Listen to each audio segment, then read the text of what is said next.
बच्चों last time पर हम लोगों ने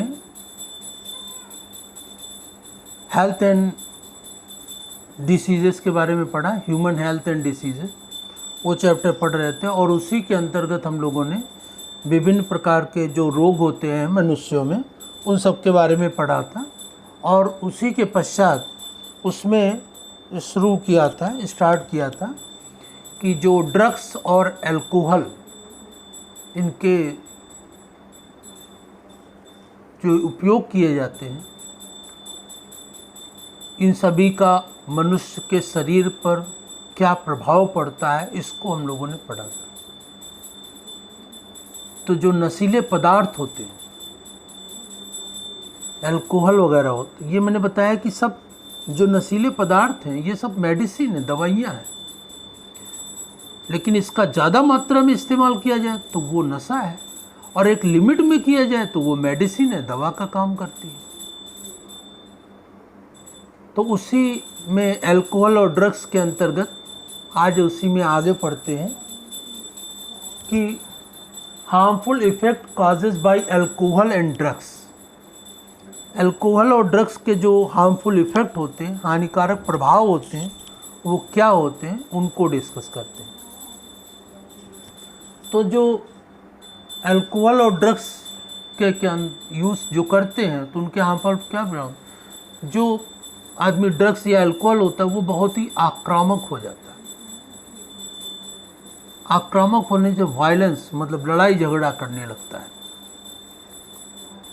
बहुत ही उत्तेजित हो जाता है, एक्साइटेड हो जाता है। और इस अवस्था में वो उसका मस्तिष्क संतुलन में नहीं रहता है, वो कोई भी गलत कदम उठा सकता है। उस समय वो ये नहीं सोच पाता है क्या सही है क्या गलत है। जो कि अल्कोहल और ड्रग्स लेते हैं, उनका नर्वस सिस्टम खराब हो जाता है, ब्रेन काम नहीं करता सही ढंग से, और वो सही और गलत का निर्णय नहीं कर पाते और गलत कदम उठा लेते हैं। तो वो वायलेंस या हिंसात्मक हो जाते हैं, लड़ाई झगड़ा करने लगते। रेस्पिरेटरी फेलियर, उनका जो सांस लेने की जो दर है, वो रेस्पिरेटरी सिस्टम, श्वसन की जो सिस्टम है, तंत्र है, वो गड़बड़ हो जाता है और कभी कभी अचानक फेल हो जाता है, जिससे कि उनकी हालत बहुत गंभीर हो जाती है। हार्ट फेलियर, हृदय उनका फेल हो जाता है, अचानक रुक जाता है, जिससे कि उनकी डेथ हो जाती है। सेरेब्रल हेमरेज, मस्तिष्क में रुधिर का स्राव होने लगता है, क्योंकि ये ड्रग्स और अल्कोहल से क्या होता है, रुधिर का जो मूवमेंट होता है बॉडी में वो एबनॉर्मल हो जाता है, जिससे कि जो हमारी ब्रेन की जो पतली पतली खून की नलियां होती हैं, ब्लड कैपिलरीज होती हैं, उन पर दबाव असामान्य रूप से पड़ता है, जिससे कि वो फट जाती है और उनमें रुधिर का स्राव होने लगता है, जिससे कि ब्रेन हैमरेज हो जाता है, डेथ हो जाती है। और कभी कभी वो कोमा में चले जाते हैं, ज़्यादा सेवन कर लिया ड्रग्स का, अल्कोहल का, कोमा में चले जाते हैं। कोमा में चले गए तो क्या, उनका मस्तिष्क बिल्कुल काम करना बंद कर दिया, कोमा में चले गए।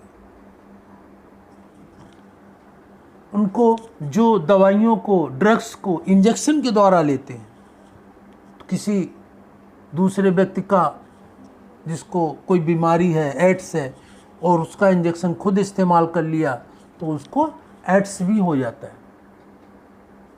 हेपेटाइटिस बी रोग भी हो जाता है, मतलब लीवर का रोग होता है तो लीवर एकदम खराब हो जाता है। लीवर सिरोसिस, लीवर मतलब यकृत एकदम खराब हो जाता है। ज़्यादा ड्रग्स और अल्कोहल सेवन करने वाले की स्थिति, शारीरिक स्थिति, मानसिक स्थिति पूरी तरीके से खराब हो जाती है। इसमें अल्कोहल का जो लोग सेवन करते हैं, harmful effect of alcohol drink, जो शराब ज़्यादा पीते हैं, कुछ तो ड्रग लेते हैं, और ड्रग या अल्कोहल दोनों में इफेक्ट तो समान ही होता है, लेकिन कुछ लोग अल्कोहल ज़्यादा लेते हैं तो उनका जो नर्वस सिस्टम होता है, तंत्रिका तंत्र, जिसमें ब्रेन, स्पाइनल कॉर्ड, शरीर में जो नर्व्स जाती है, वो सब बहुत प्रभावित हो जाते हैं। पूरा नर्वस सिस्टम, ब्रेन उनका बहुत प्रभावित हो जाता है, जिसमें सोचने विचारने की क्षमता बिल्कुल ख़त्म हो जाती है, सही गलत का निर्णय लेने की क्षमता समाप्त, अपने स्वास्थ्य का ध्यान रखने की प्रक्रिया समाप्त, और वो एक्साइटेड बहुत हो जाते हैं और गलत कदम उठाते हैं। और मस्कुलर बैलेंस, शरीर का जो संतुलन होता है हाथ पैरों का, वो संतुलन बिगड़ जाता है। तो जैसे कभी कभी जो ज़्यादा शराब पी लेते हैं तो सड़क पे लुढ़कते हुए चलते हैं, कभी कभी सड़क पे सो भी जाते हैं कि पार्क में सो गए, घर पहुंचते ही नहीं हैं। तो ये मस्कुलर बैलेंस हो जाता, क्योंकि उनकी शरीर का संतुलन नहीं रह पाता, सही ढंग से चल भी नहीं पाते। लीवर यकृत उनका पूरी तरीके से डैमेज हो जाता, खराब हो जाता, उनके आमाशय में, पेट में पेप्टिक अल्सर हो जाता है। खाली पेट शराब पिएंगे तो आमाशय के अंदर जो म्यूकस की लेयर होती है वो शराब के कारण गल जाती है, जिससे कि पेप्टिक अल्सर होने का खतरा बढ़ जाता है। पेप्टिक अल्सर में फिर उनको क्या होता है कि ज़्यादा कड़ू चीज़ नहीं खा सकते, वो लगेगी, गर्म चीज़ होगी वो लगेगी। ऐसे हम कितना भी कड़ू और गर्म खाएं तो वो मुंह में तो लगता है, लेकिन पेट में जा कर के महसूस नहीं होता है। क्यों नहीं होता है? क्योंकि वहाँ म्यूकस की लेयर इसके इफेक्ट को समाप्त कर देती है। लेकिन जो लोग अल्कोहल ज़्यादा लेते हैं तो उनमें म्यूकस की लेयर जो होती है वो समाप्त हो जाती है, और म्यूकस की लेयर समाप्त होने से ये अल्सर होने का खतरा हो जाता है। अल्सर का मतलब ही होता है कि आमाशय के अंदर म्यूकस की लेयर समाप्त हो गई, जिसमें कि गरम, ठंडा, मसाला, मिर्च ये सब लगता है, जिससे पेट में दर्द होता है। तो ये अल्सर हो जाता है। और बच्चों पर भी इसका बुरा प्रभाव पड़ता है, बहुत छोटे बच्चों पर भी प्रभाव पड़ता है, बड़े बच्चों पर भी प्रभाव पड़ता है। और जो मोरल वैल्यूज़ होती, जो उनकी नैतिकता होती, वो पूर्णतः समाप्त हो जाती है। वो ये नहीं समझते क्या करना चाहिए या क्या नहीं करना चाहिए, ये ज्ञान नहीं रहता है। वो जो सामने आया तुरंत कर दो, काम खत्म। तो नैतिक मूल्य समाप्त हो जाते हैं। उनका किसके प्रति क्या उत्तरदायित्व है, रिस्पॉन्सिबिलिटीज़ हैं, वो रिस्पॉन्सिबिलिटीज़ समाप्त हो जाती है। तो अल्कोहल ड्रिंक करने वाले, अल्कोहल पीने वालों की स्थिति बहुत बिगड़ जाती है, शारीरिक और मानसिक भी।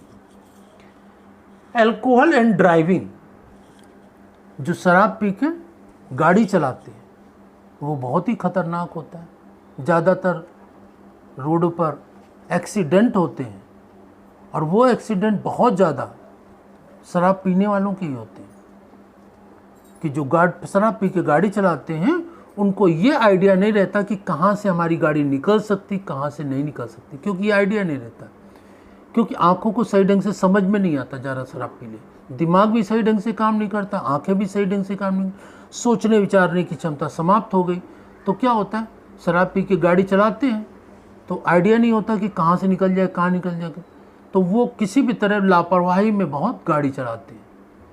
तो कभी एक्सीडेंट, डिवाइडर के ऊपर चढ़ जाते हैं, किसी ट्रक गाड़ी से भिड़ जाते हैं, तो बहुत बड़े बड़े भयानक एक्सीडेंट हो जाते हैं, जिसमें कि उनकी जान भी चली जाती है, और जिससे भिड़ते हैं उसकी भी जान चली जाती है, और गाड़ी आड़ी तो सब सत्यानाश हो ही जाती है। तो इस प्रकार से शराब पीकर गाड़ी चलाने वालों से बहुत बड़ा खतरा होता है, जो चलाता है वो भी, और जो दूसरा जो नहीं पिए वो सामान चला रहा है उसको भी खतरा रहता है। क्योंकि शराब पी के जो चला रहा है वो उससे भिड़ जाएगा तो उसने तो सामान्य रहा, लेकिन उसको भी खतरा रहता है शराब पी के चलाए। तो शराब पी के जो गाड़ी चलाता है वो अपने लिए तो रिस्क रहता ही, उसके लिए तो रिस्क रहता ही, लेकिन दूसरे जो सामान्य हैं उनके लिए भी बहुत बड़ा खतरा होता है, उनकी भी जान चली जाती है।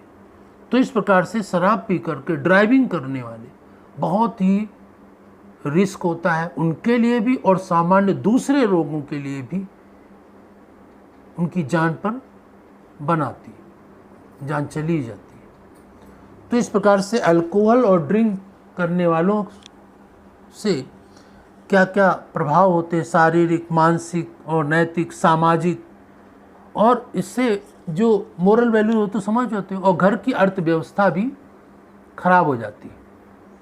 शराब ज़्यादा पीने से, नशा ज़्यादा करने से घर की जो आर्थिक स्थिति होती है वो बिगड़ जाती है, और बच्चों की पढ़ाई लिखाई भी बहुत प्रभावित होती है। खाने पीने का सिस्टम सब बदल जाता है। तो इस प्रकार से ये नशा जीवन के लिए बहुत ही खराब और हानिकारक, नुकसानदायक होता है। ये तो ड्रग्स और अल्कोहल के बारे में हुआ।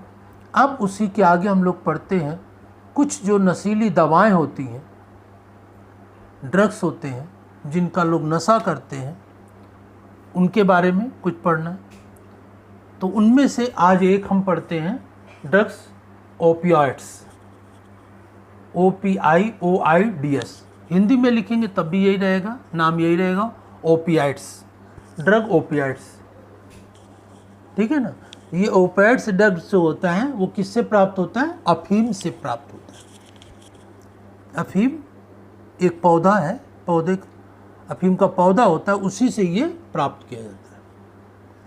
और इससे क्या होता है? सेंट्रल नर्वस सिस्टम, हमारा जो केंद्रीय तंत्रिका तंत्र है, मस्तिष्क है, ये बहुत प्रभावित हो जाता है। किसी भी नशे से मस्तिष्क सबसे ज़्यादा प्रभावित होता है, जिससे कि काम करने की जो प्रक्रिया है वो समाप्त हो जाती है। किसी की चीज़ में रुचि लेने की, इंटरेस्ट लेने की क्षमता कम आती है। खाने पीने का, टाइम का कोई नियम नहीं, कोई कानून नहीं, जो उनके जब मन में आ गया वही करेंगे। तो ये सेंट्रल नर्वस सिस्टम, केंद्रीय तंत्रिका तंत्र बहुत पूरी तरह प्रभावित हो जाता है। गैस्ट्रोइंटेस्टाइनल ट्रैक्ट, जो हमारा आहार नली होती है, आमाशय, आंतें, ये इससे प्रभावित हो जाती है। केंद्रीय तंत्रिका तंत्र और आहार तंत्र, मतलब आहार नाल, ये बहुत बुरी तरह से प्रभावित हो जाते हैं।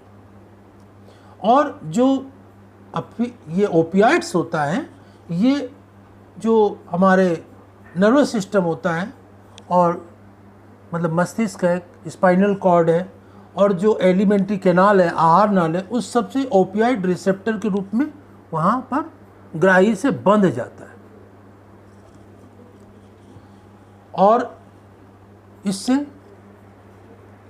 डाइजेस्टिव सिस्टम और नर्वस सिस्टम, तंत्रिका तंत्र, ये दोनों बहुत बुरी तरह प्रभावित हो जाते हैं, जिससे कि उसका किसी काम में इंटरेस्ट नहीं लगता है, मन नहीं होता है, पढ़ने लिखने का मन नहीं होगा, कोई भी काम करने का मन नहीं होगा। बस नशा कर लिया तो बस चुपचाप लेटे रहो, शांत पड़े रहो, न किसी से मिलना जुलना, मतलब कि सामाजिकता बिल्कुल समाप्त हो जाती है। और इसी तरह से, इसी से क्या होता है, इसी से स्मैक, हेरोइन, स्मैक, हेरोइन इसी के अंतर्गत आते हैं, जिसका आपने नाम शायद सुना हो। स्मैक और हेरोइन ये ओपियाइड्स ही होते हैं, स्मैक, हेरोइन। और स्मैक, हेरोइन वास्तव में रासायनिक रूप से क्या है? Diacetyl morphine. रासायनिक रूप से स्मैक और हेरोइन क्या होते हैं? डाई एसिटिल मॉर्फिन होती है। और ये कैसी होती है? वाइट कलर का होता है, सफ़ेद रंग का होता है। इसमें कोई गंध नहीं होती, इसमें लेस होता है, ऑर्डर लेस होता है, और रवेदार या क्रिस्टलाइन फॉर्म में होता है। ठीक है ना। और ये सब किससे प्राप्त होते हैं? ये सब मॉर्फिन से प्राप्त किए जाते हैं। तो ये डाई एसिटिल मॉर्फिन होता है, स्मैक और हेरोइन। ये किस कलर का होता है? वाइट, सफ़ेद होता है, इसमें कोई गंध नहीं होती है, रवेदार होता है, और ये सब मॉर्फिन से प्राप्त किए जाते हैं। तो जो अफीम का पौधा होता है, जिससे कि मॉर्फिन प्राप्त की जाती है, वो अफीम का पौधा क्या होता है? पेपेवर सोमनीफेरम। इस पौधे से ये प्राप्त किया जाता है, पेपेवर सोमनीफेरम। इस पौधे में, फ्लावर में एक चिपचिपा पदार्थ निकलता है, जिसे लैटेक्स कहते हैं। ये लैटेक्स निकाला जाता है, और यही लैटेक्स क्या है? मॉर्फिन है। और इसी से स्मैक, हेरोइन तैयार की जाती है, बनाई जाती है, और इसी का सेवन किया जाता है। तो ये जो स्मैक है, हेरोइन है, ये सब सिरिंज के द्वारा, इंजेक्शन के द्वारा भी सीधा ब्लड में, ब्लड वेसल में सीधा लिया जाता है। इंजेक्शन के द्वारा भी लोग इसको लेते हैं और इसको नाक से तेज़ी से सूंघ करके भी लिया जाता है, स्मेल से भी तेज़ी से। तो इंजेक्शन के द्वारा भी लोग लेते हैं और नाक से सूंघ करके भी इसको ग्रहण किया जाता है, ठीक है ना, इंजेक्शन के द्वारा और नाक से भी इसको ग्रहण करते हैं। ये क्या होता है, डिप्रेसेंट होता है, अवसादक होता है, सुस्त कर देता है पूरा शरीर, सारी क्रियाएं शिथिल हो जाती हैं, शरीर का प्रत्येक अंग की जो काम करने की सक्रियता होती वो समाप्त या कम हो जाती, बंद हो जाती, बहुत धीमे धीमे चलती है, जिससे कि वो बिल्कुल सक्रियता उनके शरीर में समाप्त हो जाती है। और ये सेडेटिव, एक नींद लाने की भी एक दवा है, दवा के रूप में अगर यूज़ किया जाए तो ये नींद लाने की भी एक अच्छी दवा होती है, बशर्ते एक लिमिट में इस्तेमाल किया जाए अफीम। और ये एनाल्जेसिक भी होती है। एनाल्जेसिक मतलब कि दर्द निवारक। यदि दर्द हो रहा है शरीर में तो इसको ले लें तो दर्द नहीं होगा। तो अफीम एक औषधि है, एक मेडिसिन है, बशर्ते इसको एक लिमिट में इस्तेमाल किया जाए तो मेडिसिन है।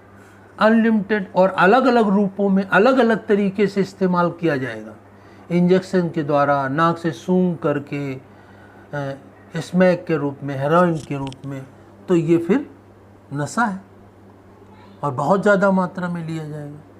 तो इस प्रकार से ये शरीर की क्रियाओं को शिथिल कर देता है, बिल्कुल निष्क्रिय, बहुत धीमे धीमे चलती हैं। ये नींद लाने की भी दवा, तो जो लेता है तो वो आराम से सोता ही रहता है, निष्क्रिय पड़ा रहता है, लेकिन ये एक दर्द निवारक दवा के रूप में भी काम करता है। तो आज हम लोगों ने ये जो अल्कोहल होते हैं, ड्रग्स होते हैं, उनके हानिकारक प्रभाव क्या होते हैं वो हम लोगों ने पढ़े। और इसके बाद ओपियाइड्स क्या होते हैं, तो पेपर में शॉर्ट नोट के रूप में लिखने को आता है ओपियाइड्स क्या होते हैं। तो आपको बताना है कि ओपियाइड किससे प्राप्त होता है, पौधे का नाम क्या है, ये किससे, लैटेक्स से प्राप्त किया जाता है, और इसी से हमारे शरीर का कौन कौन सा अंग प्रभावित होता है। ये हमारे नर्वस सिस्टम और आहार नाल में बिल्कुल बंधक के रूप में बच जाते हैं। इसी से बनाया जाता है स्मैक और हेरोइन, स्मैक और हेरोइन जाना जाता है। पौधे का नाम पेपेवर सोमनीफेरम, याद रखना, ये पूछा जाएगा। और ये इंजेक्शन के द्वारा और सूंघ करके तेज़ी से लिया जाता है। किस तरह काम करता है, अवसादक के रूप में भी काम करता है, नींद लाने की भी एक दवा के रूप में हो सकता है, और ये एनाल्जेसिक या दर्द निवारक दवा के रूप में भी हो सकता है और होता है, बशर्ते लिमिट में लिया जाए, और नहीं तो ज़्यादा मात्रा में तो नशा है। तो इस प्रकार से ये हम लोगों ने पढ़ा harmful effect causes of alcohol, इनके जो नशीले पदार्थ होते हैं उनके प्रभाव, और ओपियाइड्स ध्यान रखेंगे अच्छी तरह से, ये इम्पॉर्टेंट है, इसको डिटेल से अच्छी तरह से पढ़ना है आपको। नेक्स्ट टर्न पर नेक्स्ट टॉपिक को डिस्कस करेंगे। धन्यवाद।